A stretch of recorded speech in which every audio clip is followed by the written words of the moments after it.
미국의 국채 가격이 많이 하락을 했어요. 30년물 미국 국채 수익률이 5%를 넘어섰는데요.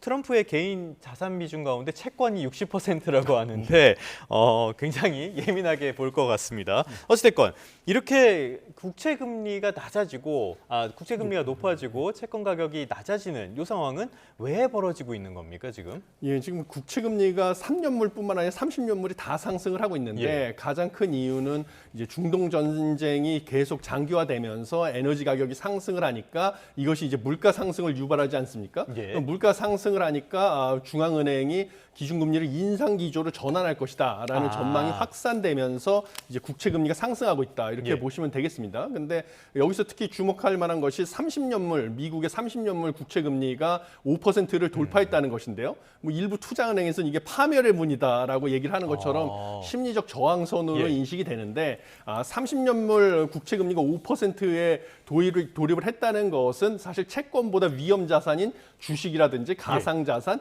이런 데에서 투자해서 우리가 기대할 수 있는 수익률이 5%가 넘어가지 않으면 사람들이 거기에 투자를 안 하고 차라리 채권을 살 가능성이 크다라는 것을 시사하거든요.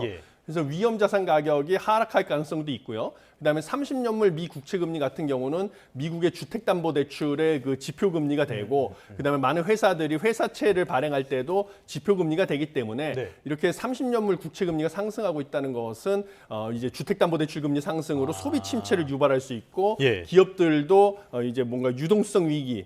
이 도산 위기에 직면할 수도 있다라는 것을 시사하다 보니까 상당히 주의 깊게 보고 있는 상황입니다. 자, 트럼프의 재산이 줄어드는 거기서 끝나는 게 아니었네요. 여러 가지 여파들이 있는 것 같은데 실제로 이렇게 채권 금리가 오를 때 트럼프는 항상 뒤로 물러섰다는 걸 보면은 연관이 있는 건 분명해 보입니다. 그런데 이렇게 국채 금리가 오르는 게 우리 경제에는 어떤 영향을 미치게 됩니까? 미국의 국채 금리인데요. 사실 미국의 국채 금리가 한국의 국고채 금리하고 동조화되는 경향이 있습니다. 그래서 미국의 국채 금리가 상승하면 한국의 국채 금리도 따라서 올라갈 수밖에 없고요. 그러면 국채 금리를 지표 금리로 그보다 더 높게 설정이 되는 금융채 금리 역시 상승을 하고요. 이것은 우리의 주택담보대출의 지표 금리가 되기 때문에 국내에도 주담대 금리 상승할 수밖에 없고 회사들이 발행하는 회사채 금리도 상승을 해서 소비와 투자 침체를 유발할 가능성이 큽니다. 그리고 이렇게 국채 금리 단기 국채 금리 상승하듯이 한국은행 역시 이제 통화 정책을 갖다가 완화적인 기조에서 긴축적인 기조로 조기에 전환할 가능성이 크다. 그래서 최근에 한국은행 부총재도 기준금리 인상을 고려해야 될 시점이다라는 식으로 발언을 하지 않았습니까? 그래서 이런 부분이 우리나라도 이제 시장금리도 올라가고 기준금리도 올라갈 가능성이 크다 이렇게 보여집니다. 알겠습니다.